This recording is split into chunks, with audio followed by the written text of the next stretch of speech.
Hello बच्चों, कैसे हैं आप सब। आई होप आप सब अच्छे होंगे। आपकी स्टडीज बहुत ही ज़बरदस्त चल रही होगी। मेरा नाम है इंजमाम खान। स्वागत करता हूं आपका हमारे शानदार यूट्यूब प्लेटफॉर्म जिसका नाम है एफएमआई करियर इंस्टीट्यूट। जैसा कि बच्चों आपको पता है कि हमारा कारवां स्टार्ट हो चुका था और आपके एग्जाम सब नज़दीक आ चुके हैं। तो मैं लेके आया हूं आपके लिए कुछ इंपॉर्टेंट क्वेश्चंस जो कि हमारा चैप्टर रहने वाला है फाइनेंशियल मार्केट का, वित्तीय बाजार। There are two types of market बच्चों।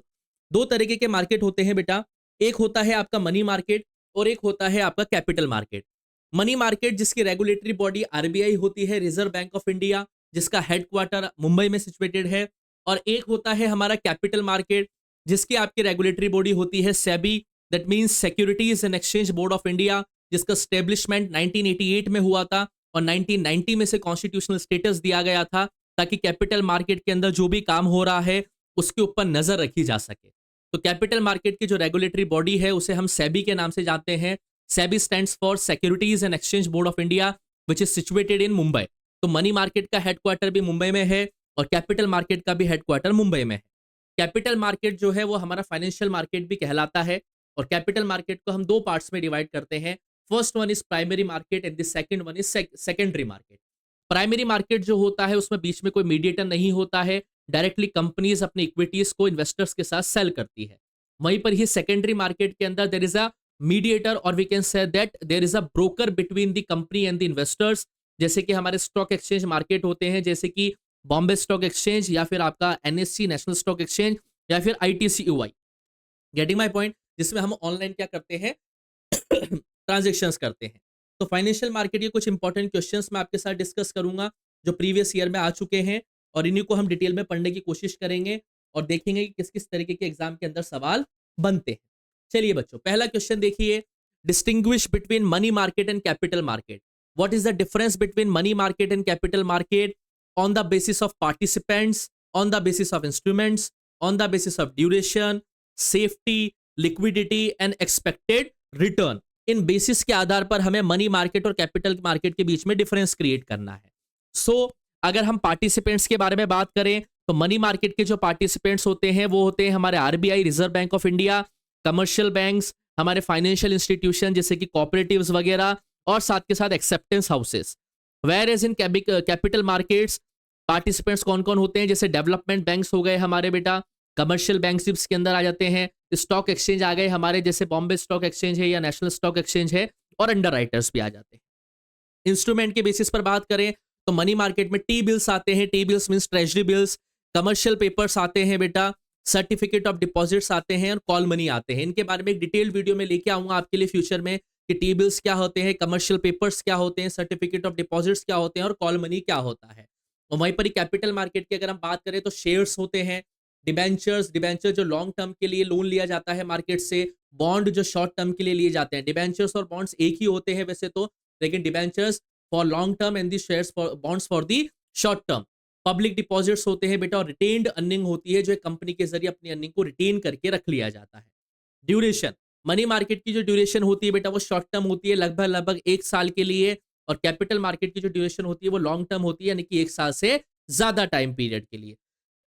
सेफ्टी की अगर हम बात करें तो मनी मार्केट में ज्यादा सेफ्टी होती है, रिस्क कम होता है। वहीं पर ही हम बात करें कैपिटल मार्केट के अंदर तो कैपिटल मार्केट थोड़ा लेस सेफ होता है, यहाँ पे रिस्क थोड़ा सा हमें ज्यादा देखने को मिल जाता है। मनी मार्केट के अंदर लिक्विडिटी आपको ज्यादा देखने को मिलेगी, whereas in capital market there is a less liquidity. और रिटर्न की अगर हम बात करें बेटा तो मनी मार्केट के अंदर आपको रिटर्न लो मिलेगा, 6 से 7% ही रिटर्न मिल सकता है। कैपिटल मार्केट में आपको हायर रिटर्न मिलता है, 10%, 12%, 15%, कभी कभी 18% रिटर्न भी कैपिटल मार्केट के अंदर जा सकता है। तो स्टॉक एक्सचेंज के जरिए आप बहुत ज्यादा पैसा कमा सकते हैं, बहुत ज्यादा रिटर्न अर्न कर सकते हैं। सेकंड क्वेश्चन देखिए बेटा, explain any 6 functions of A stock exchange. ये सब सवाल प्रीवियस ईयर में आ चुके हैं कि स्टॉक एक्सचेंज के आपको कोई 6 फंक्शंस बताने हैं या फिर 4 फंक्शंस बताने हैं आपको स्टॉक एक्सचेंज के। ये ऐसे सवाल है बेटा जो प्रीवियस ईयर में आ चुके हैं, हमें इनके बारे में डिस्कशन करना है। तो देखिए फंक्शंस क्या क्या होते हैं स्टॉक एक्सचेंज के, जो हमने इसकी डिफरेंस को पढ़ा है वही हम यहाँ पे रख सकते हैं। Providing liquidity and marketability to existing securities, ये लिक्विडिटी प्रोवाइड करवाते हैं बेटा और मार्केटेबिलिटी प्रोवाइड करवाते हैं बेटा एग्जिस्टिंग सिक्योरिटीज को। स्टॉक एक्सचेंज मार्केट जो होते हैं बेटा वो रेडी और कंटिन्यूअस मार्केट होता है जिसमें आप सिक्योरिटीज को खरीद सकते हैं और लगातार बेच सकते हैं। इन्वेस्टर्स यहाँ पे अपनी सिक्योरिटीज को कैश में तुरंत कन्वर्ट कर सकते हैं जब वो चाहें। आपने जिस सिक्योरिटी के अंदर इन्वेस्ट किया है, जिन शेयर्स के अंदर आपने इन्वेस्ट किया है, आप जब चाहे आप उनको कैश में कन्वर्ट करवा सकते हैं, जब चाहे और जहां चाहे। प्राइसिंग ऑफ सिक्योरिटीज, देखिए forces of demand in supply helps in determining prices of securities. Security की जो प्राइसेस होती है वो डिमांड और सप्लाई के ऊपर होती है। अगर ज्यादा डिमांड है तो जाहिर सी बात है सिक्योरिटीज की प्राइसेस क्या होंगी, ज्यादा हो जाएगी। और सप्लाई के हिसाब से जो होता है, डिमांड और सप्लाई के हिसाब से जो हम इकोनॉमिक्स में पढ़ते हैं, वो एक मेन फैक्टर की तरह रोल प्ले करता है सिक्योरिटीज की प्राइसेस को हाई होने में और लो होने में। सेफ्टी ऑफ ट्रांजेक्शंस, जो लिस्टेड सिक्योरिटीज होती हैं अप्रूव्ड कंपनीज की, सिर्फ आप उसमें ही ट्रेडिंग कर सकते हैं। और यहाँ पे इन्वेस्टर्स को प्रोटेक्शन भी मिलता है फ्रॉडलेंट प्रैक्टिसेस से, मतलब उनके साथ कोई फ्रॉड होने के चांसेस बहुत ही मिनिमम होते हैं। कहीं ना कहीं स्टॉक एक्सचेंज जो होता है वो इकोनॉमिक ग्रोथ में भी कंट्रीब्यूट करता है। कहीं ना कहीं डायरेक्टली और इनडायरेक्टली जो कैपिटल फॉर्मेशन होता है वो इकोनॉमी को डेवलपमेंट करने में भी फायदेमंद होता है।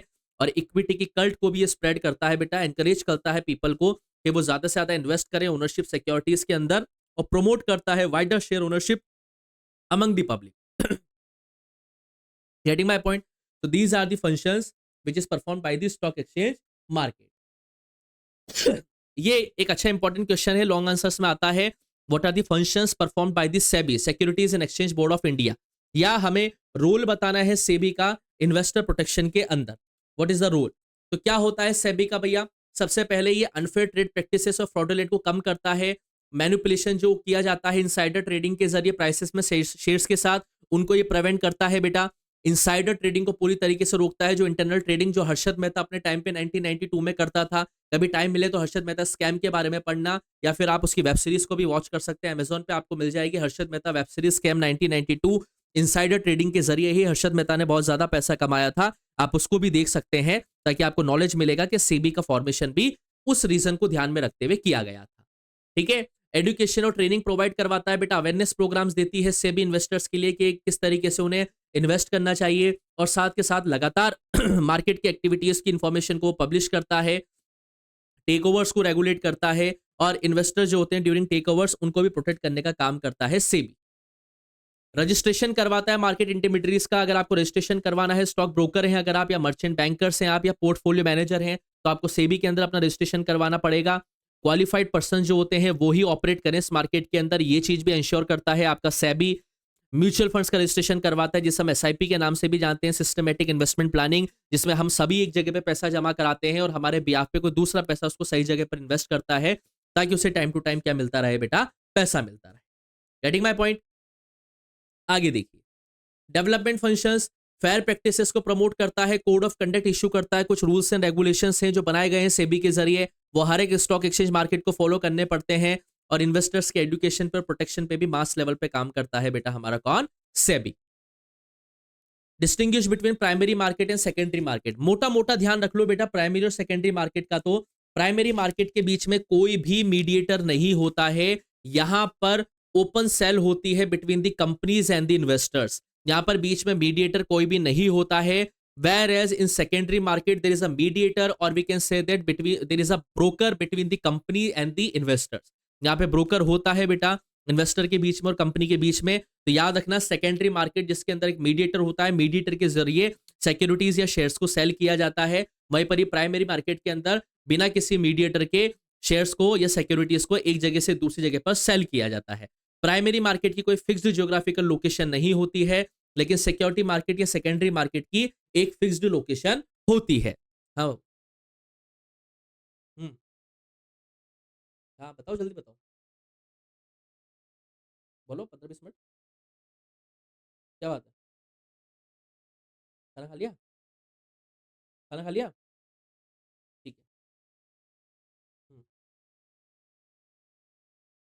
तो सेकेंडरी शेयर मार्केट में जो होती है बेटा एक फिक्स्ड लोकेशन होती है स्टॉक एक्सचेंज मार्केट की। तो एक बेसिक डिफरेंस आपको यही ध्यान रखना है कि प्राइमरी मार्केट के अंदर बीच में कोई ब्रोकर नहीं होता है, वहीं पर ही सेकेंडरी मार्केट के बीच में आपको एक ब्रोकर देखने को मिल जाएगा। क्लियर है बच्चों? कुछ इंपॉर्टेंट क्वेश्चंस भी हैं और भी इस चैप्टर के, जो मैं नेक्स्ट लेक्चर में आपके साथ डिस्कस करूंगा। ओके।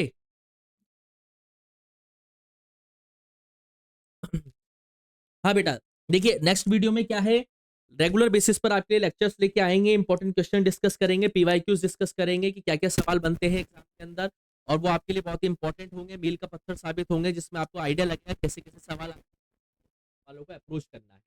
जल्दी मिलूँगा आपसे नेक्स्ट वीडियो में, तब तक के लिए आप लोग पढ़ते रहें, मस्त रहें। Thank you, bye-bye.